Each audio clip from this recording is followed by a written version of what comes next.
see if I can make it. When you're pulling out, this is a major kind of highway. This is Highway 66 I just pulled onto, and I was just on some kind of little country back road there. So that's one thing that you want to be aware of and anticipate, is making sure that you're ready to go before you pull out from a kind of side road onto a major road. Make sure you're mentally ready to go, physically, make sure the bike's ready to go. That's why you want to do that pre-ride check and then kind of work out all the kinks and stuff before you're too far into your ride, before you start getting onto major roads. You can obviously see there's a lot more traffic here. Railroad tracks, stand up a little bit. I know that one's super smooth, so I don't have to reduce speed too much. Now I'm doing about 45-50 miles an hour right here, approaching Main Street in Longmont. Just taking my time, cruising. Notice the yellow light there. I choose to slow down and stop, whereas that car behind me chose to swerve around me, speed up, and accelerate through the yellow. So that's something you got to anticipate for. Whatever choice you're thinking about making on your bike, somebody behind you, other motorists, might make a different one. So just because you look in your mirror and identify somebody there and they're following you 1 minute doesn't mean the very next second they might accelerate and race past you. So be aware of that. It's a great idea to always try to keep an eye on what's going on all around you, front, sides, and behind.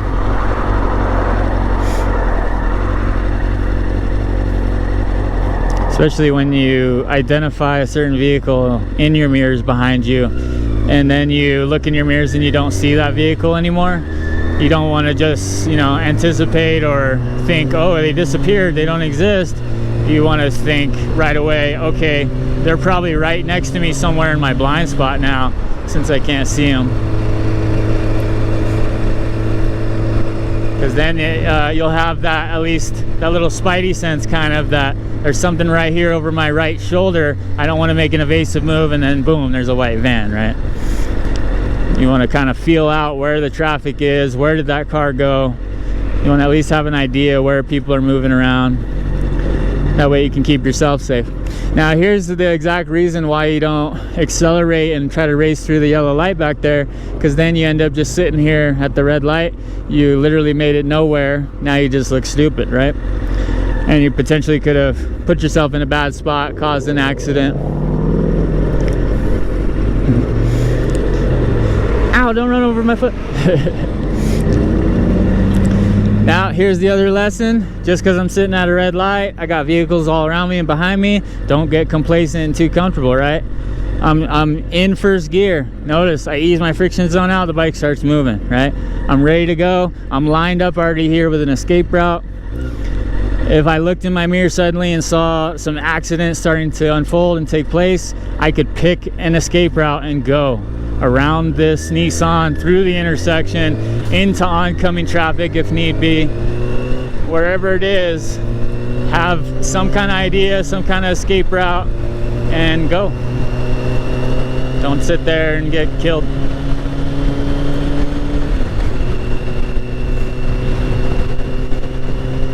Now here's a good little tip. I got this lane and the one right to the right of me. I know this right lane merges into the left up here, so you got to watch for that. Sometimes vehicles, they don't want to wait for anybody, right? So they'll come flying up through here at 80 miles an hour trying to cut in front of you at the last second. So just another thing to anticipate, predict it might happen. Then if I was to peek in my mirror and notice that a car's flying up, that's exactly what they're going to do, right? So I can already start making moves of my own power, dealing with the situation by reducing speed, adjusting my position, allowing them room to get in and cut in there, right? Instead of trying to, be stubborn and race and not let them in, then they just merge over on top of me and kill me, right?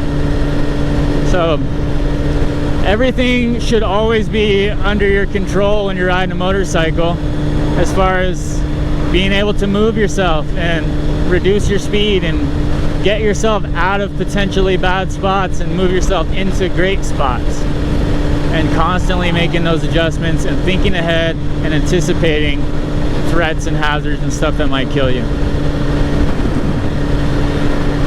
Say hi to V Money.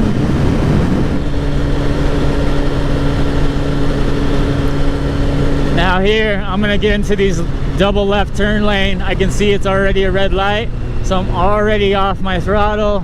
I'm entering into this little dotted line section. I'm reducing speed. I'm looking in my mirror. This truck's swerving to the left to go in the left lane. Now I'm on my brakes nice and smooth. Clutch is in. I'm downshifting all the way to first gear. I come to a stop nice and smooth, left foot down on the ground. Now I'm identifying this truck and trailer with this pieces of wood hanging out the back. I know it's a pretty windy day. Some of this wood looks pretty lightweight and flimsy, so I'm anticipating already that could come flying out of that trailer and end up being a potential problem for me as we all turn left and start going down this road. Little things like that, right? Just look around you, right? Notice he's got some more wood up there, hopefully strapped on, but maybe not very well, right? This van up in front of me's got ladders on the roof. So just play this imagination game. Like, what could potentially go wrong here in my visual, you know, in my vision? What can I see? Does anything look kind of wonky or has the potential to be sketchy? Identify it and say, yeah, ladders, pieces of wood, this, that, whatever. And then keep an eye on it and have an idea. Okay, so what if a ladder does come flying off the top of the van up ahead and bouncing down the road? Where am I gonna go? What am I gonna do? You know, and more often than not, a good strategy can be reduce your speed, start using some smooth braking, slow down, come to a stop, and problem solved. And then what's the next potential issue? People flying up behind you, texting on their phone, not paying attention, and now they're going to smash you from behind. So just because I solve a problem potentially in front of me by slowing down, stopping, now I need to start thinking or already have in mind, what am I going to do about the next problem coming up behind me really fast? So maybe I don't come to a full stop to deal with the ladders. Maybe I just slow down, position myself, see the cars behind me, and then I pick a new lane position and try to navigate around the ladders. That way I can keep going and not get rear-ended. Now I'm gonna try to look over. You can see this wood that he's got in the trailer is bouncing around and shit. Looks like it's riding pretty decent, but notice how it's flapping and bouncing. It could bounce a bunch and dislodge and come flying off. It could also break and have debris and stuff flying at me. So more imagination game, more anticipation. What else could go wrong? Maybe he doesn't just have pieces of wood in that trailer. Maybe he's got all kinds of crap in there. So maybe I'm kind of focusing on the wood and anticipating that, and something else catches some wind and comes flying up out of there and bouncing in my face and hitting me in the chest or in the helmet or in the hands, right? Anywhere. Could fly into my tire spokes and my front tire. All kinds of stuff, right?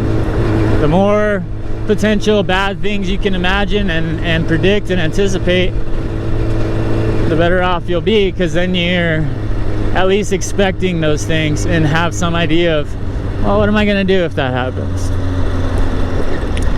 Then if you're cruising along and nothing has happened, no bad things, cool, enjoy your ride. But guess what? If something potentially bad does happen, guess what? You already were ahead of the game and ready for it. Now notice where I position myself here. I have the choice to go on the left side along the white dotted line there and have a place to filter or split through. I picked this one personally this time, and maybe it's not the best decision as I look forward. I got a curb to deal with. I got big chunky potholes right up ahead. So if I do end up having to make an emergency maneuver and haul ass and rip through here, that's stuff that I'm gonna have to deal with as soon as I get going, right? So if I was to take off and then boom, hit those big chunky potholes, that could be a problem. And that could get me in a bad way. Right, that could cause me to crash when I'm trying to avoid a crash coming from behind me.